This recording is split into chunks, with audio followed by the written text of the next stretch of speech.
welcome to United Hour, your one-stop shop for all things Manchester United. I'm your host, Nick. I'm Imran. And I'm Jamie. We are here bright and early on a Monday morning, all itching to record this podcast because it's been a long time coming. A win at Anfield, way too long. Saying almost 10 years, not quite. Do you remember that one, Imran? Was the one where Rooney scored at the end? Yeah. That one, yeah. I do remember it. Not a great game, but a great ending. I remember the Anfield, which was just the year before, very, very clearly. And I don't have as many memories of it. But yeah, it's been way too long. So yeah, this podcast is going to be all about finally beating Liverpool at Anfield. Jamie, you were one of the few people who was confident going into this match. Nobody else was. I certainly wasn't. But you'd put your money on United to win as well, hadn't you? Yeah. Quite proud of myself for that. Because I don't know, just since Friday morning, I just felt like we had a real chance. I didn't think Liverpool were playing particularly well. I honestly can't explain what really made me feel like it, but even we said it in the chat, like I just was confident on Friday, and even felt the same yesterday going into the game. So was nice, and then a little winner to just put my money where my mouth was, and for that to pay off. Yeah, I was quite pleased as well. Yeah, they hadn't been in the best form, and okay, we had won the game before. It was our most comfortable victory for a while, but it was only Sunderland as well. So as I said, I don't know where all your confidence was coming from. I know you've not been well, actually. I don't know if it's something to do with the medication you're on affecting your brain, but yeah. Yeah, maybe. No. You had it right, and I mean, it was just the craziest start to this game. Where were you watching this, Imran? Where were you sat when that early goal goes in? I watched it at home. It was my son's first birthday party, but obviously he had to take 2 hours out of the day to actually watch the game. Actually, your son's birthday yesterday, or just the party? It's the party. It's not his birthday, but it's the party. But still, priorities. But then I watched it. So that we had obviously some people around, and then so I ended up watching it with 2 Liverpool fans, and there was me and 2 other United fans as well. So it was quite a little gathering we had. I usually don't like to watch games with opposition fans. Never mind if they were actual Liverpool fans. So I was kind of dreading that we would get stuffed. But it was a good group of people to watch the game with, I think, especially for the end. But I wasn't confident at all going into this, even less so with the company I had. Just thought it was going to be one of those days where they're not in a great form. We've just won our last game, so history tells us that we'll definitely lose our next game, and we'll help Liverpool get straight. I basically thought it was going to be like the City game earlier this year, where City were in a bit of a something of a downturn of form, and then they got themselves right by playing us. I just thought it was going to be the same thing exactly again. Yeah, no, it can go either way when you watch this with opposition fans. Obviously, it heightens the experience if we win, but yeah, makes it way worse if we don't. I watched this with only hardcore United fans at a friend's house. Shout out to the Hallmarks, although, yeah, we had a bit of a problem pre-match because my mate's got a dodgy stick, and it was buffering in like all the pre-match stuff, so he was like, right, I'm going to pay for Now TV. In the meantime, I just got it up on Sky Go on my phone, and before he'd even managed to get it, we were already 1-0 up. But yeah, thankfully I had it going on the phone anyway. But yeah, crazy start to the match. Jamie, were you? I know you've not been that well, so were you just chilling at home watching this? Because you normally would have gone to the pub for something like this, right? Yeah, for a big game like this, I probably would have ventured out somewhere or watched it with my brother or my dad or something like that. But just watched it in the house. But my wife's mum and dad were over for our Sunday dinner, so I sat and watched it with them as well. I was getting a little bit of a ribbon from my father-in-law. He likes to try and wind me up when I'm watching the games, but no, it was good just to sit in the house and watch it. I just kind of further like why I was confident. I honestly, as I said, I couldn't tell you why, but it wasn't just the fact they weren't in very good form. I just had a feeling that with certain players we had, we could cause them a couple of problems, and yeah, I mean, the fast start was incredible, and I just felt like that. We've said it before on pods where when we tend to play all right and get good results, we have to start fast and get the first goal. And yeah, doing that yesterday just allowed us to build from there.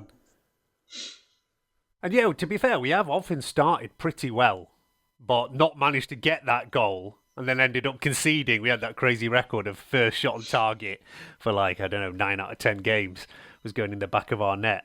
And frankly, that's not now happened in the last couple of matches.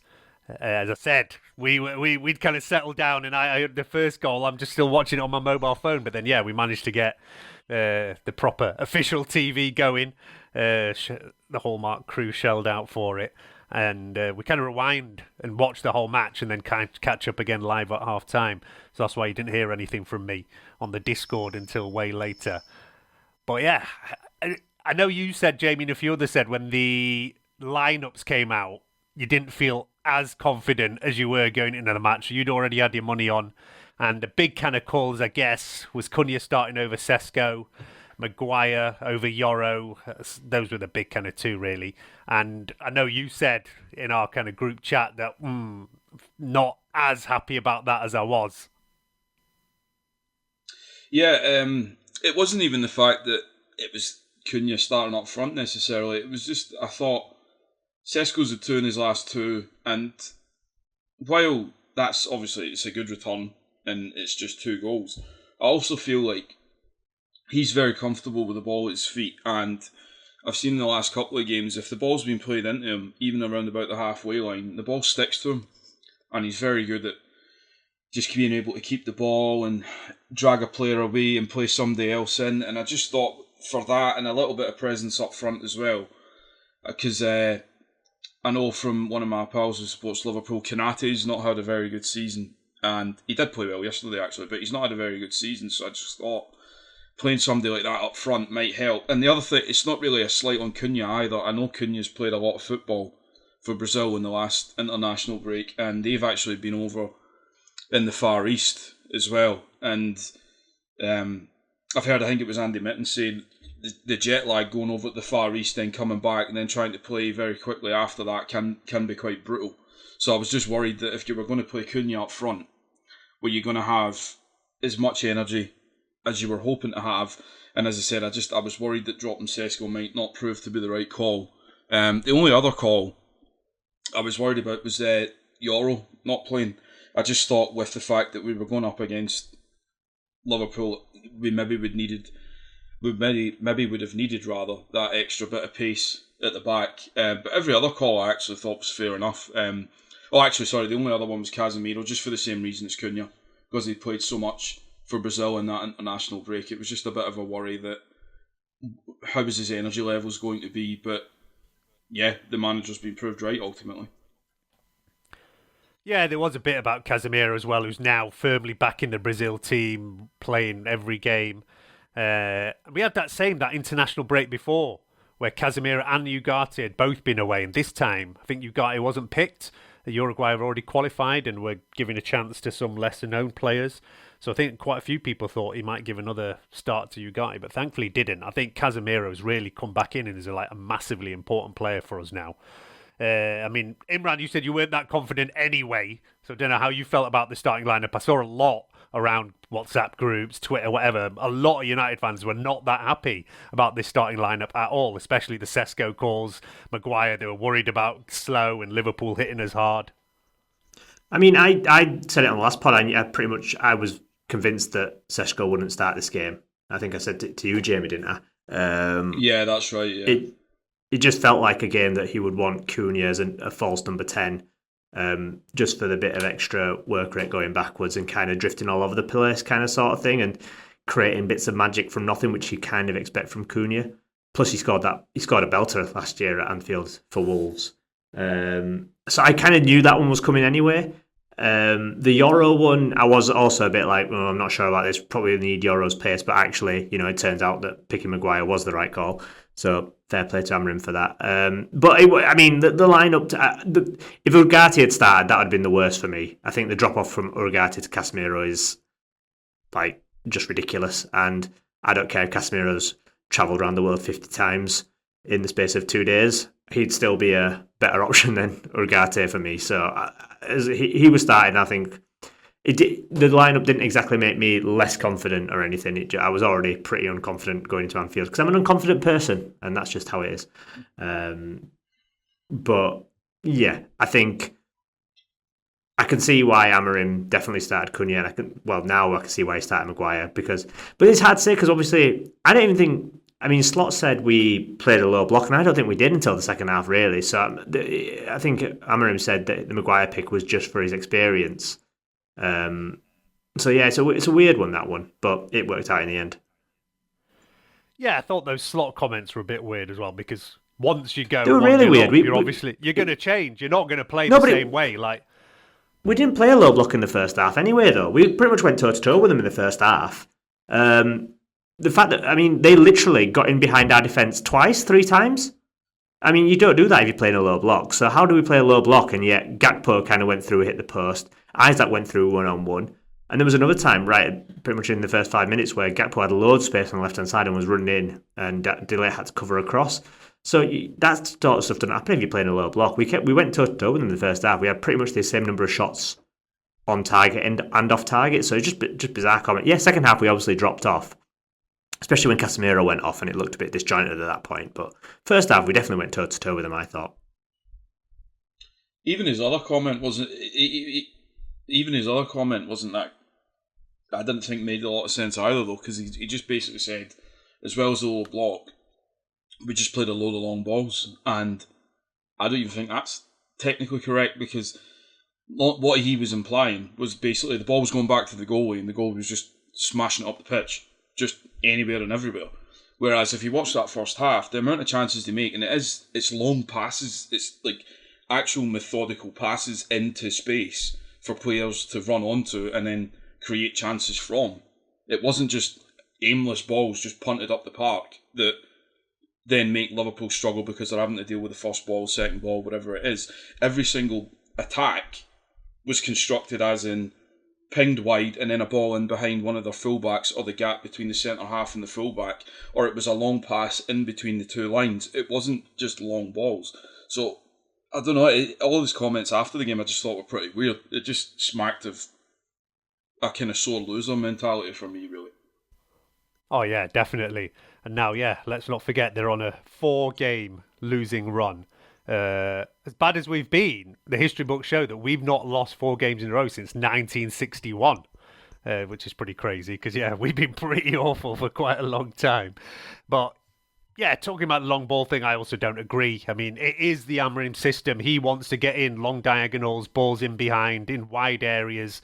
That's his whole kind of way, and it's not long ball necessarily, although the first goal, to be fair, does kind of start from a long Lemons kick, and then there's a bit of controversy over the fact that there's a bit of clash in the middle of it. But it's actually Van Dijk who ends up taking out his own player. He's on the ground, and some people are saying the game should have been stopped. Thankfully, it wasn't. And yeah, Ahmad to Mbeumo, and yeah, the absolute perfect start to this game. It's actually going to be a massive worry because I think Ahmad and Mbeumo have started making a really good partnership on that right side. I mean, yeah, we do get a bit suspect and can get caught defensively, as you said, Imran, a couple of times. Gakpo especially is getting in behind on that side over there. But they're both going to be going off to AFCON in only like a couple of months' time. Middle of December to middle of Jan. Mazraoui as well, killing our entire right side. So yeah, that's a worry, but something that we don't need to think about too much right now. But yeah, it will be happening in a couple of months' time. But yeah, that's exactly the kind of goal that we've been missing. We have had decent starts, we have had openings, and we just haven't managed to finish them. To get it here at Anfield was the perfect time. And I think we've all said that Bryan Mbeumo is basically our player of the season so far, isn't he, Imran? Yeah, he's quality, Mbeumo. Exactly what you paid for. Proven Premier League guy who can wang the ball in the net when you need him to. Another good performance from him. Great. I really liked how he got up instantly after that and just got on with it, kind of thing.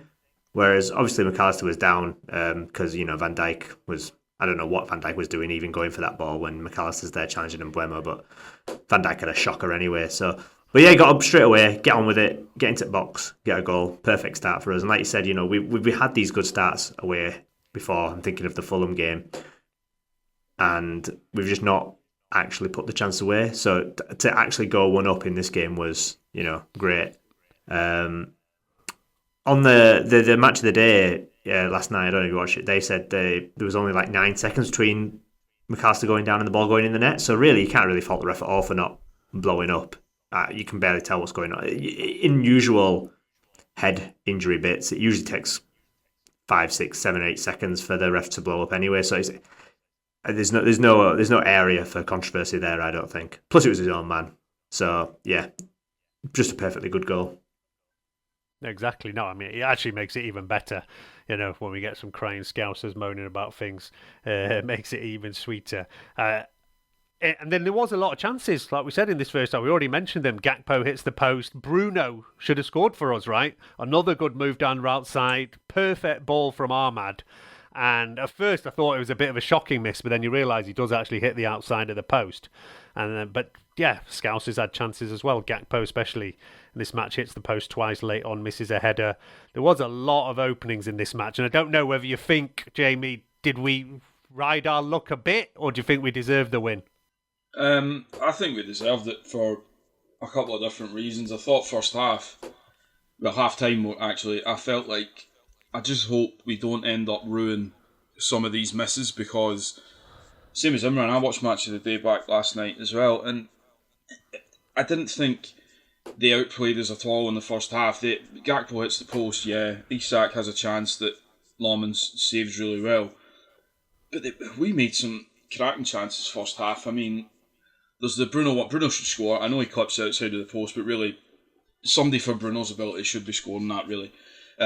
Mount has a couple of chances. There's a half chance that he just kind of flicks at and the ball goes over the bar. There's one where the goalie spills back outside of the box. Mount just kind of hits it second time. Good save by the goalie. And then there's even a couple of half chances after that where Cunha kind of steps inside his marker and puts it wide. And I thought Cunha was excellent yesterday as well. But I just thought at half time, I thought we're actually playing really well here.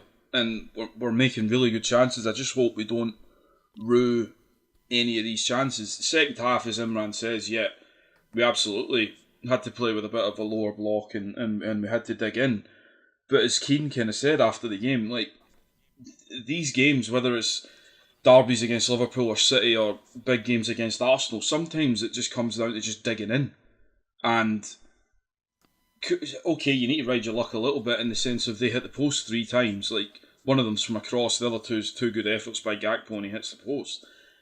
But that's how these big games go. And at the end of the day, Liverpool are, for all intents and purposes, better than we are. And they are the defending champions. So when you're going to places like Anfield, of course you need to ride your luck a little bit. But ultimately, no, I thought we were well worth the win yesterday, to be honest. Between the first half performance, creating plenty of chances, and then, yeah, we dug in. And then when eventually Liverpool scored, we go again anyway.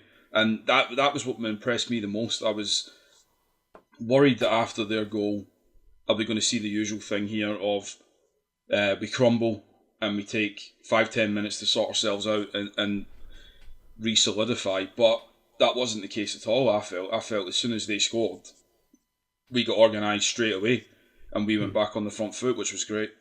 Yeah, I think that's the whole reason. The whole reason we deserved to win this game was just because of how we responded to the goal.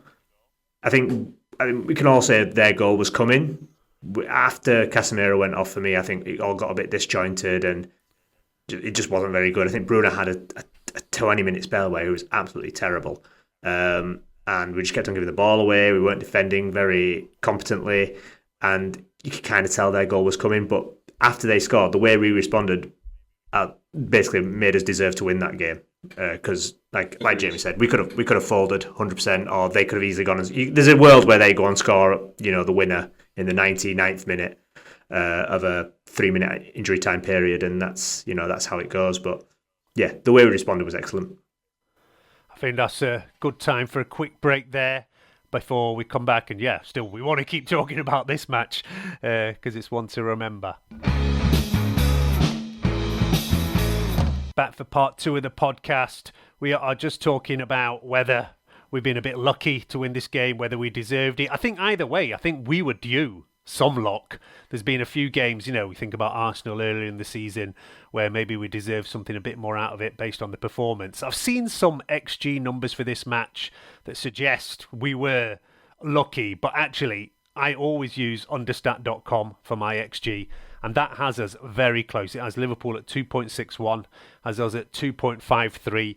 We did have other chances. I think we mentioned there was one for Mount, there was another one from Bumo, and De Ligt also has a pretty good chance late on with his head. And all those were better chances than kind of the ones where Liverpool have hit the post and ever, according to the understat. So yeah, I don't think we were unlucky at all. I think we did well.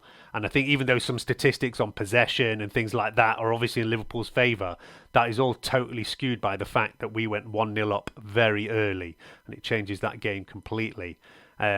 And yeah, I had to say, I was not confident in our defence after we went that 1-0 up. I saw other messages going around groups saying, we scored too early and all that kind of thing. But yeah, I was most pleased at the fact that we managed to get to half-time, still keeping that clean sheet. And all right, we didn't manage to get to the end of the game with it. But yeah, I agree that coming back after that Liverpool game is the biggest thing. And I think we've questioned ourselves, Amorim, and the system, and whether the players specifically, how much they believe in the system. I don't know if you noticed, there was a point where De Ligt goes over and is talking to Amorim, and he's not happy at all because Liverpool are getting in, they are making chances, and he's not happy about the setup. He's basically saying that he's getting dragged around and that he's often got two players to deal with. So yeah, I did think it was interesting that in the mid-match they are kind of trying to pick out where the problems are coming. But yeah, thankfully they didn't get that goal. Lemons as well has done pretty well for us. We talked about his debut against Sunderland. This is his first away game. He's come in. He made a couple of saves when he needed to. And I know, Imran, you must just be feeling a lot more comfortable now because you've been absolutely dying for a new keeper. I mean, everyone must be. We said it doesn't even worth. It's not even worth thinking about the idea that this club at some point in the summer thought, actually, we'll be all right with Onana and Bayindir for another year. Like, I don't like to think about that because what that says about people making decisions is beyond me. But luckily, they came to their senses and bought a keeper because we said it. The difference that a normal, competent goalkeeper makes, it's night and day. You can't compare. It's actually having a normal goalkeeper who can do things like catch a ball and make saves, unbelievably, is a massive difference. I think everyone knew it. Everyone could see it. So just the fact that we're there now, and Lemons, he looks like a normal goalkeeper. And you know what? Next week against Brighton, he might drop a clanger or whatever. You still expect him to kind of respond well to it, and then in the next game, be a normal goalkeeper again, because that's what he is. Got normal fundamentals, can kick with both feet, really good at catching a ball, even if it's 8 foot behind him or whatever, and looks like it's going in. I don't know how he caught that, but yeah, it's night and day. And I said last season, Onana would get Amorim sacked if he was still around, and he nearly did after like that Grimsby game. Onana nearly did get Amorim sacked. So the fact that we've moved on from him is, there are no words to say how much better it is. So yeah, finally back-to-back Premier League wins. I know, Jamie, Imran, you were very early on the Amorim sack train. I was also there as well. Where are we at now, Jamie? Where are we at? We won 2 in a row. One of them is against Liverpool. I mean, Harry Maguire said himself post-match that it's absolutely embarrassing that we've actually got to this point without having won 2 in a row, that was even a stat that we had to break. I mean, I mentioned it yesterday, and a couple of the people in the room were still a bit shocked, ones who don't follow everything as much, that we hadn't done because we knew we were bad. But yeah, not having managed to win 2 Premier League games basically in a year is absolute madness. But yeah, we have done it now. The Sunderland game was convincing. This was a big win after a long time. How are you feeling about Ruben Amorim now? I'm probably still going to err towards, I think you need to be moving him on maybe at the end of the season or whatever. I'm still on the train of him out anyway, because I'm not going to base a decision on the result yesterday, even though he did do well yesterday. He got the calls right. He got the calls in game right. The team responded. I'm still going to reserve judgment because I still think I'm basing my argument off of things from last season, how this season has went so far, the issues that still persist with regards to how we're trying to play at times. This isn't exclusive to yesterday. This is just based on this season so far. But, yeah, in isolation, he deserves massive credit for yesterday. That's his biggest win by far since he took over from us. He's got that stat off his back, the not winning games back-to-back, which is excellent, because whether it was ourselves talking about it, whether it was other United fans or on the forum or pundits, it was just getting mentioned all the time. So at least it's something that's now gone, that we don't really need to pay attention to. But the biggest thing is consistency, right? Because for far too long, we win a game, and then the next game was just a draw or a loss, whatever it was. Even last year, they beat Man City away from home. They come back well because, again, they're down in that game. They come back and win it. And then we don't do anything the next game. So, while this is excellent, yeah, and he deserves much credit for yesterday, it's not going to change my mind, because this has been a long thing of, certainly since the Europa League final, certainly since how the seasons went and how things were last season as well, before the Europa League final. So I'm not going to change my mind based off of one game. But if he is going to turn, say, me and Imran, if he's going to change our minds, it has to be that this is now the start, as in go on not a 10 game winning streak, but for the next 10 games from now, go and put a run together where we don't lose. You keep actually pushing on, and we actually look like we're starting to improve, and we're starting to actually make a difference to how we're playing. Players start to look a bit more confident. All of these things come into this of why you're going to change your mind. Because, as I said, I don't think we will, but say, for example, we got Brighton next week, and we tend to struggle against Brighton at home. So just say Brighton rock up and beat us at Old Trafford next week. That is you then back to asking the exact same questions, and everything else that's happened that's made you question, is he the right manager? That all then comes back next week if we lose.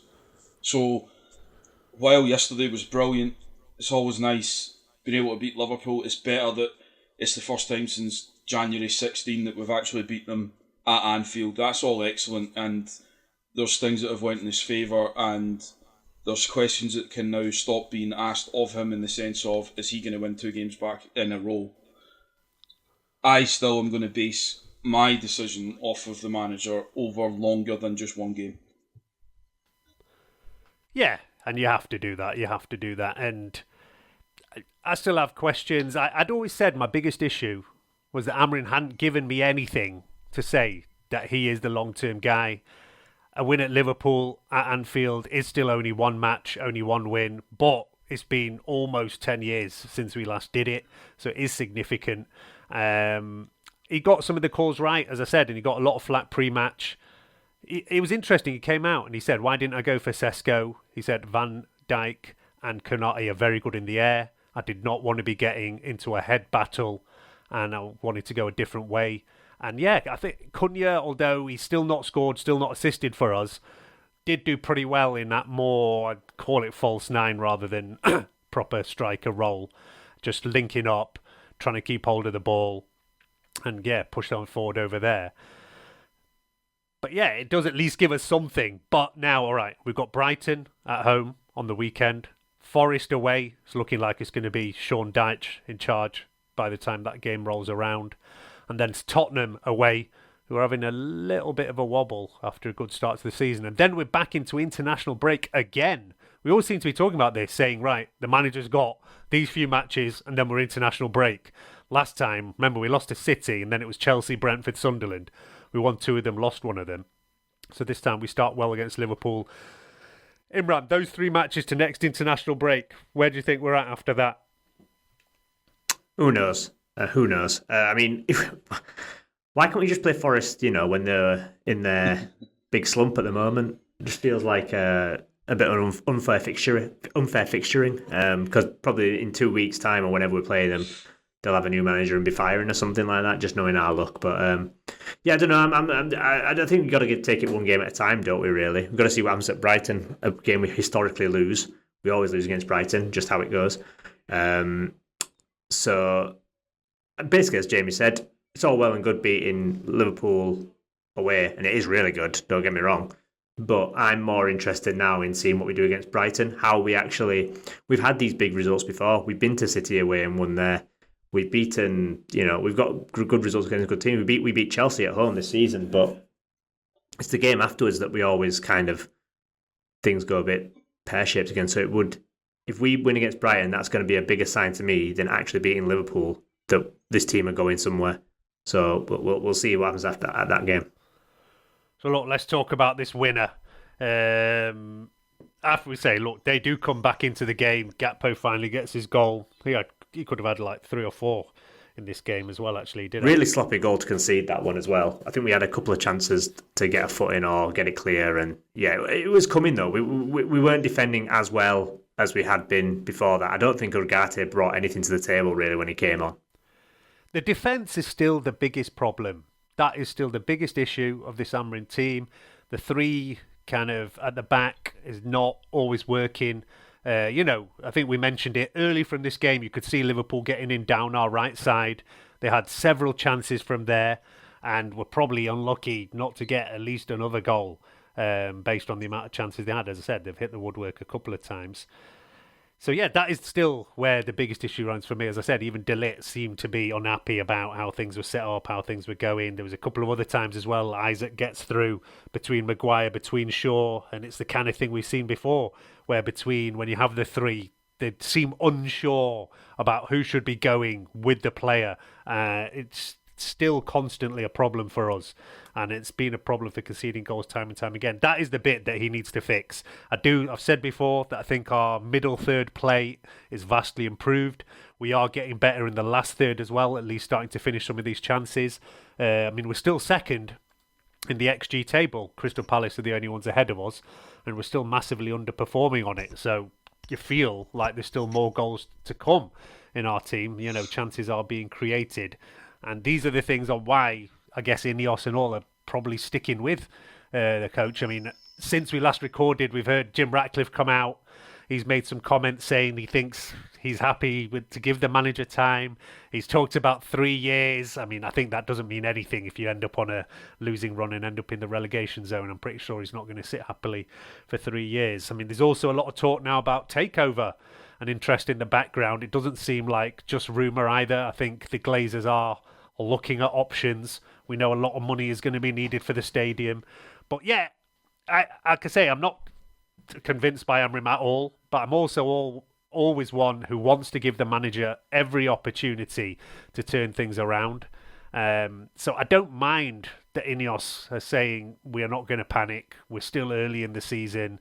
We're still bedding in new players, and let's see what happens. But I'm also not totally convinced. And as I say, it is the defensive side that is my biggest worry. That is my biggest worry. But look, let's talk back. This winning goal, Harry Maguire delivers for us. It reminds me again of the only highlight of kind of last season where he turned up in that Lyon game and, a much maligned player at certain points in his history at United. But yeah, I think now we all love Harry Maguire, don't we? We all love Harry Maguire, Imran. Yeah. What a guy. Brilliant. Go on, tell us how you felt when that goal goes in, because I'm sure we were all feeling when Liverpool scored that they then are more likely to come back again. As I said, that is the big thing in this game, that we felt we were holding on. Can we hold on to the end? We didn't. And then, yeah, you're probably thinking that Liverpool are more likely, but for us to turn it around and get a goal, and from a set piece where we're not historically that great, does make all the difference. But Harry Maguire pops up with these now and again, and just, will be remembered for a solid top United player for a long time. Jamie, how did you feel? Oh, amazing. He does seem to have a knack of coming up clutch, and I just think his whole redemption arc for us is just absolutely amazing. To think how maligned he was absolutely memed to death with regards to any mistake or any shortcoming, he was just absolutely hammered on social media, not just by fans, but by pundits, by commentators, by other managers.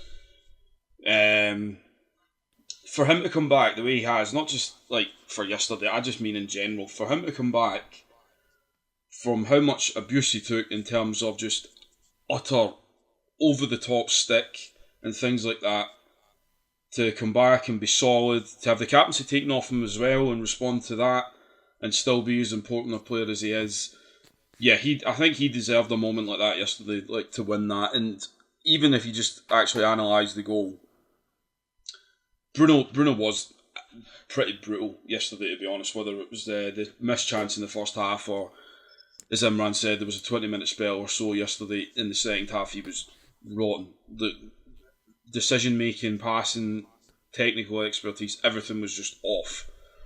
But this is why you keep him on, because as soon as Mbumo has the shot and it bounces out, you expect maybe 99% of players to just stop the ball or take a touch, then cross it in. To just fire it straight back in like that on the volley with that much precision to the back post is tremendous. And to be honest, you would, across both teams actually, you probably wouldn't want any other player on your team going for that header than Maguire, because he's just excellent in the air and he's excellent at attacking crossed balls like that. So yeah, it was absolutely magic to see that go in, have a moment like that. I think, as I said, he deserved it for this redemption arc that he's on. As I said, it was just a brilliant moment yesterday. It was great. The early ball from Bruno as well completely unsettled their defence. Yeah, because you can tell they're about to reset. But then as soon as it goes back in, they kind of all panic a little bit. Whereas Maguire's kind of, they all play with Bruno week in, week out. They know the sort of stuff he does, so they're all expecting it. We had 3 people at the back post there. Any one of them could have headed it in. Just, you do want Maguire to be that guy to put it. As soon as the ball was going towards him, I thought, oh, this is a goal. I've seen him do it too many times now. I just knew it was going in. It was a wonderful feeling. Yeah, there was this crazy thing last season, wasn't there, where Maguire often was thrown in as a plan B striker late in the game, and that's what he became for a few months, whereas here at least he started the game and has not been taken out. And I think there's several times that he started the game and Ruben Amorim still did his defensive substitution. This time it was Luke Shaw for Yoro. I thought it was going to be Maguire at the time, but yeah, I think he deserved to stay on just because of that. And yeah, he's often been the one who's sacrificed in the middle of the game. I still don't understand that. I still think it's not a good idea. But yeah, he's sticking with that for now, and thankfully it didn't kill us in this game. But yeah, I think Maguire's redemption, we did talk a lot about it, and that Lyon game last season, it is continuing now. His contract is up at the end of the season, isn't it? It'll be interesting to see what happens. I would, if Amorim stays, I think he'll get another year. If he doesn't, then you don't know what a new manager thinks about all that or not. But I think if Ruben Amorim stays, I would expect Harry Maguire still to be given another year extension, and he absolutely deserves it. I remember at a time when Harry Maguire was high up there in our kind of list of our worst ever signings, but now he's not going to appear on that list. He's totally turned that around, and yeah, we paid a lot of money for him, but I think when you look at it over the long term, I mean, he was actually worth it, and he's done plenty for us over time. So yeah, fair play to him. So yeah, Harry Maguire digs best knee slide in the game as well. Oh, has to be said. With hands down. His knee slide is, especially in front of I was thinking surely he should run to our end, but actually no. Knee slide in front of the Liverpool fans first, then run to our end. Perfect celebration. Perfect header. Perfect celebration. Yeah, absolutely perfect. And yeah, Skeletons were going absolutely mental, and that, like I say, makes it even better. I mean, I don't think Harry Maguire probably did it on... I don't think he did it on purpose, knowing him. I think he just, was in the moment, and wherever he was going for that knee slide. But yeah, we'll give him credit for that either way. It's beautiful, and I've seen some good pictures of him as well on his knees with the Scousers apps foaming at the mouth in the background, which just, we love to see. We'll take another quick break there before we come back for the last part of this week's show. Back for part 3 of this show, celebrating a rare victory at Anfield. Did anyone think they were going to score after we went 2-1 up, by the way? No, No, I wasn't that worried at that point. I was worried when they went 1-1. I thought they were more likely, but at 2-1, I didn't feel that worried actually. I mean, the only chance they had when we went up 2-1 is the absolute sitter Gakpo missed, where they cross it to the back post, and he's not so much unmarked. It's this kind of issue that we talk about with the three at the back, where he takes up a position, say, between Maguire and De Ligt, but Maguire was actually already marking another player, and De Ligt was marking another player, and Gakpo just happens to be in this gap, and he just heads it wide from 5 yards or whatever it is, and he should really score. But aside from that, I never felt threatened that much. No. I was fine until that. After Gakpo missed that chance, I was like, okay, it's our day now. Especially because Gakpo had the weirdest game. He was, but simultaneously their best player and sort of cost them the game. But yeah, when the 8 minutes went up, I thought, oh, obviously they're definitely going to score at some point now, because that's kind of what Liverpool do this season, score these late goals. But actually, we should be commended for not. I mean, we're one of the few teams this season who haven't had a goal be in injury time in a game against Liverpool. So that's another thing that Amorim can put on his chalkboard of ticks. Yeah, I mean, Liverpool have definitely had a lot of late luck this season, and 8 minutes was also ridiculous. Yeah, that was crazy. That was wild. I mean, I know there was stuff in the first half with the head injury and all, but not in the second half.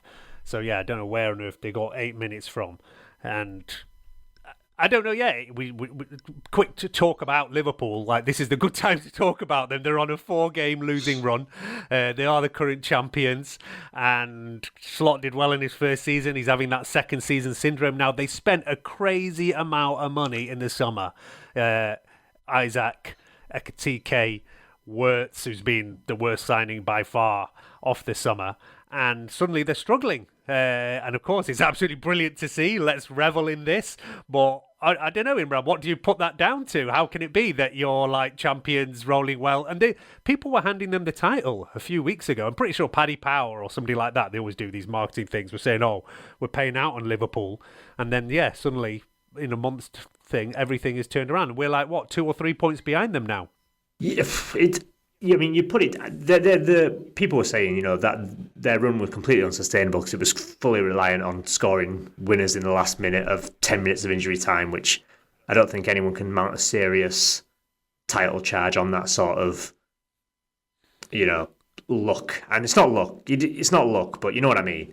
The Liverpool fans I was with yesterday, they say, I mean, one of them just doesn't like Slot at all for some reason. I couldn't really get out of it. He just thinks Slot is a bit of a bluffer and kind of looked his way into it last year, and this season he's getting found out. And the other one, who was a bit more pragmatic, just said, it's a lot of new players betting in. Like, they know Isaac's obviously a good player. He maybe just needs time to adjust. Salah sometimes takes a while to get started. And then Wirtz kind of upset the midfield balance a little bit, which is obviously why he didn't play yesterday. But then the midfield wasn't that good again, and he still thinks that the depth in midfield after McAllister and Gravenbach and Szoboszlai is not there. So there's a couple of different, and then obviously there's a Kanate thing who's not been good, but he was actually good yesterday. Van Dijk was terrible. So a couple of issues of bedding in players, they reckon. But he thinks they'll be all right, but not mounting a title charge. But I was saying, like, they've spent 200 odd million. Like, if you can't be mounting a title charge after you've just won the league, that's a poor season, surely. Yeah, they've actually spent like 400 million, but yeah, they did make some sales as well. I think it was like 200 million net or something like that. So yeah, there is quite a few changes there, and I know they've moved on from that. Like Trent Alexander-Arnold, Robertson was that solid pair, and now neither of them are there. Salah is struggling. I don't know if he's just past it and ready to move on, or yeah, it does feel that even though Klopp left last year, this now is their transition. So Slot kind of got that one more year out of that most of the Klopp team, and now is when he really needs to show his own team. Whereas, we've got a manager who's very quickly gone to build his old team straight away and didn't want anything of what was left from before. But anyway, whatever. It's great to see them struggling. This has been the worst That bit. Salah chance for them was so un-Salah. He usually scores against us. He always seems to score against us. Yeah. And when that chance he had, it just was like how a non-footballer kicks a football. It was really weird. And he wasn't even close. That was the crazy thing. Like you said as well, as soon as that fell to him, I was like, oh my God, Salah in that position from area. I do think the keeper deserves a lot of credit though, because I do think if that's Bayindir or Onana, they stay rooted to the line. Whereas that's where I think Lomans deserves a lot of credit, because as soon as that ball arrives at Salah, he's on him. He's literally straight out on top of him. And while it is very unlike Salah and he just kicks it wide, it's like a weird attempt. I do think the goalie deserves a lot of credit though. Yeah, fair. And yeah, he does deserve credit. He's definitely given the whole team a better feeling. You know, there is that nervousness when you're not sure about the guy behind you that definitely was there. And I think, as he gets a better understanding with the defence in front of him as well, he can only get better. So look, finally, a great victory. We can revel as well in Liverpool being bad. It's been a long time since we can do that. Lately, we needed Man United women to give us something to be happy about. At least this week we can be happy about the men and the women. I know Ed wanted to join us today, could not, because he was at the first ever Manchester United Women's Champions League game, proper Champions League group game, last week against Vålerenga. They won 1-0 with a penalty from Maya Letitia, rolling on in the league as well with a win against Everton 4-1 after being 1-0 down at half time. And then United women have gone for their first Champions League away game at Atletico Madrid and come back with a 1-0 win there as well, winning goal from new signing Rolfo. So the women are absolutely rolling on brilliantly, sat in Champions League places in the WSL. One of, I think, only 4 or 5 teams who started with 2 wins out of 2 in the Champions League group. Great things going on there. I know, Jamie, you watch some of the women's stuff as well. Have you caught many of these games lately? I actually managed to catch the Atletico game and I caught the Everton game as well. I thought the Everton game, they were excellent. I know they went behind, but even in the first half, I thought they were playing really well. They were unlucky probably not to score a couple in the first half. The second half, they were excellent. The response was very, very good to conceding the goal. And Jess Park looks a real find. I mean, why City have let her come to us in the deal with Clifton going the other way, I just thought was weird anyway, but she looks really, really good, really composed. Her and Toon look like they've got quite a good understanding, which is great. And to score 4 goals after conceding, that was excellent. And then the Atletico game, I thought they were very good again, very composed. The red card was ridiculous, absolutely ridiculous. The goal they scored was excellent. They just look composed, which is great. They just look very, very solid and composed. And the fact they're still unbeaten this far into the season is just magnificent, really. So I just hope they can keep it going as long as possible. Yeah, the only worry about that women's squad, and we've mentioned it time and time again, is that they are lacking in squad depth. There is a couple of players coming back from injury now and at least giving us a full subs bench. I mean, it's so embarrassing that in about half the games this season, we haven't even managed to have a full subs bench. There's a couple of players coming back. And fatigue is going to be a big worry. The women are on international break at the moment. Lionesses are playing. It's actually really weird. Like, I'm going to Old Trafford to watch United versus Brighton. At the same time, the Lionesses are playing at City Stadium. My daughter's actually going with my wife to that and a few of her football teammates. I can't remember a time when Old Trafford and the Etihad were in use at the same time. They're not actually calling it the Etihad. When England play there, it's called the City of Manchester Stadium. I think that's all about advertising rights and stuff like that. But Manchester City Centre, I think, is going to be absolute chaos, although it's not like you're not going to be fighting or anything like that because it's a women's game and it's a different atmosphere. But Old Trafford and the City Stadium are both hosting matches and going to be pretty full at 5:30 this Saturday. So it's going to be quite mental around Manchester. The next big game, there was a massive week coming up. So we won our first 2 Women's Champions League games. Next one is at Old Trafford, Paris Saint-Germain. Mary Earp's coming back to Old Trafford with Paris. They're one of the few teams who we have played before. In fact, the only one really, because we've got no European history apart from we played one Champions League qualifier 2 years ago and lost to PSG. Every other team we play in Europe is basically the first time we're ever playing them. It's always the funny thing about Man United women, that there's not really that history there. Although Ella Toone is, we can say, the first official Man United women legend. She's hit 200 appearances. The first one, I think she's the first one at 50 goals and stuff like that as well. So yeah, she will be the first one remembered. And let's see how far this women's team can go. As I say, if we need some reinforcements in this winter window, because at the moment I think Mark Skinner is doing a damn good job. But yeah, fatigue and stuff is going to become a problem sooner or later. But there's a crazy week where it's Paris Saint-Germain, Man City, the women's derby, and then after that it's Wolfsburg, who are actually one of the hardest teams we've got to play. They're like a pot one team. And that's all within 7 days. So how he's going to manage that with subs and a very lacking squad is going to be difficult. So yeah, we've had a great start to the season, but that's the kind of week that's really going to test this squad.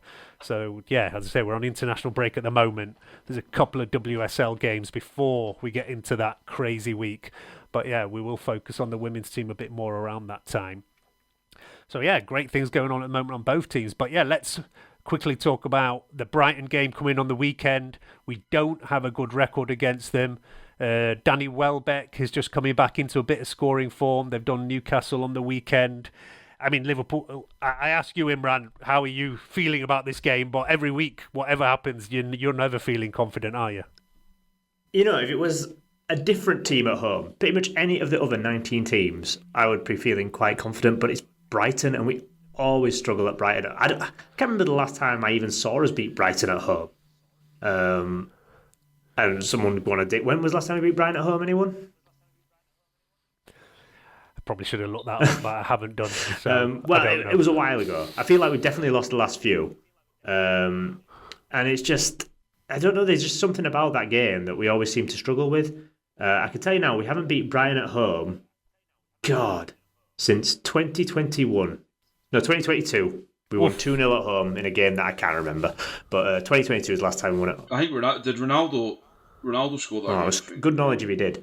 We've out of the last 1, 2, 3, 4, 5, 6, 7 Premier League games, we've won 1 out of the last 7 against Brighton. So again, if it was anyone else but Brighton, I'd be thinking, yes, we can definitely bounce back. We can definitely do this. But you know, it's Brighton, and this is the game we always seem to fuck up. So that's why I said I'll put more stock into this game than I will the Liverpool game, because we can go away and get big results. We've done it a couple of times. It's these kind of games where we've had a good result. It should be the start of something. It should be the start of something new and great, or a run or something, and we always mess it up, and it's back to square one. So it's a massive game for us, I think.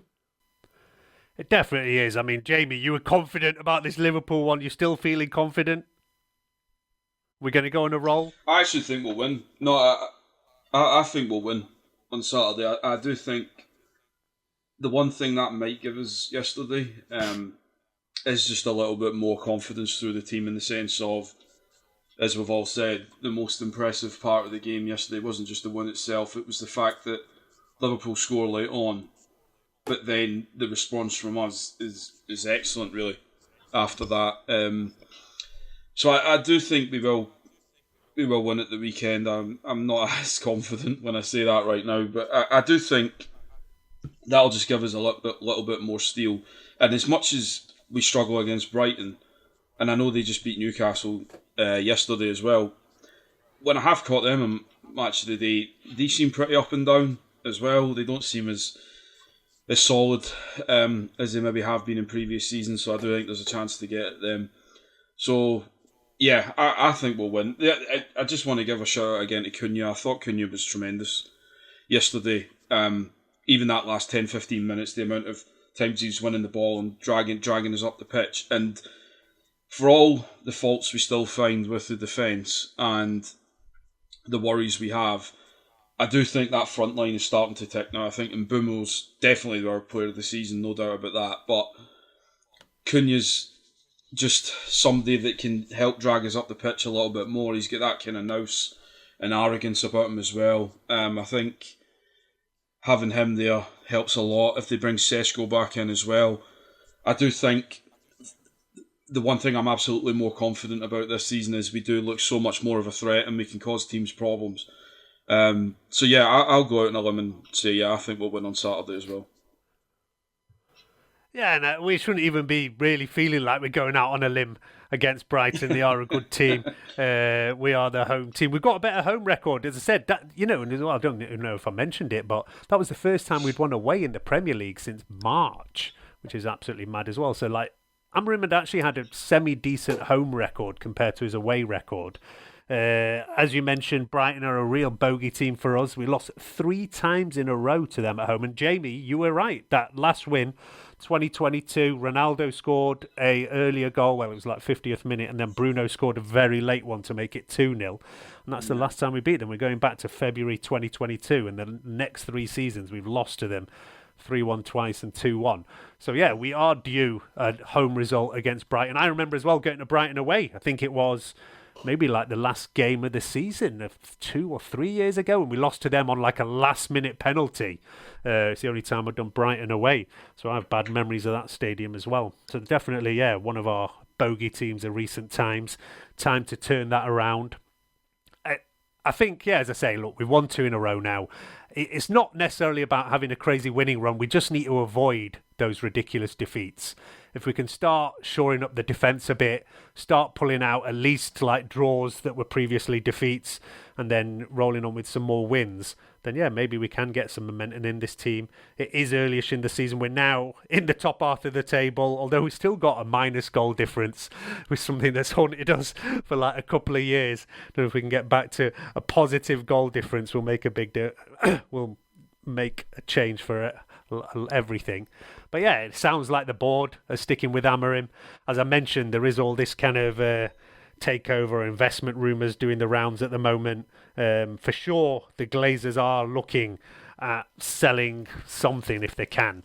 Sounds to me like Jim Ratcliffe, though, is quite happy with his part, and he's been talking up the value of the club and all the work they've done in the background.